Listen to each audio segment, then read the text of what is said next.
औज़ुबिल्लाहिमिनश्शैतानिर्रजीम बिस्मिल्लाहिर्रहमानिर्रहीम। अस्सलाम वालेकुम नाज़रीन, ज़वार के मोहम्मद अब्सार हैदरी ढेरों दुआओं के साथ तबसार हैदर टीवी पर आपकी खिदमत में हाजिर हूँ। अदहू हतक लमस असर हरूफ सवामित का एक कमरी तरीके के मुताबिक जिन दोस्तों ने अमल किया उन दोस्तों की खिदमत में अपने बेहतरीन दोस्त माहिर हरूफ सवामित डॉक्टर इकबाल हसन साहब का बेहतरीन गिफ्ट आपको बतौर नक्श पेश करता हूँ।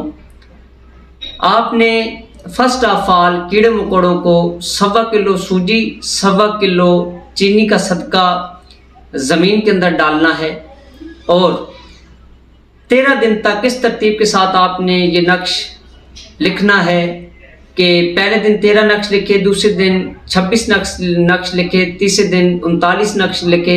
इसी तरीके से आप इन नकूश को 13 मरतबा आगे बढ़ाते चले जाएं।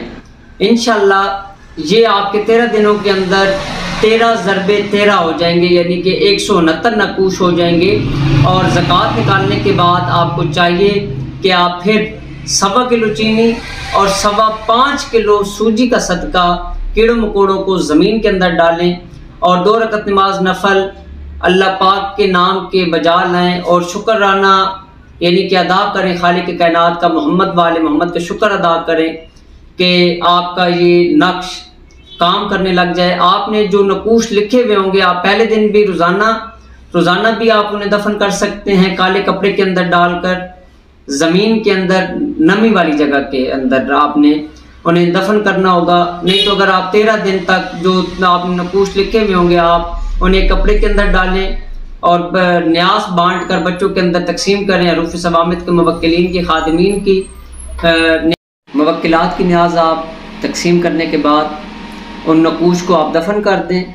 दफन करने के बाद आप रोज़ाना अदहू हतक लमस असर 13 मरतबा विर्द करें और वही नक्श आप जिस भी बंदिश के काम के हवाले से आप इस्तेमाल करेंगे इंशाअल्लाह मौला पैगंबर पाक के सदक़े में आपका वो नक्श काम करेगा।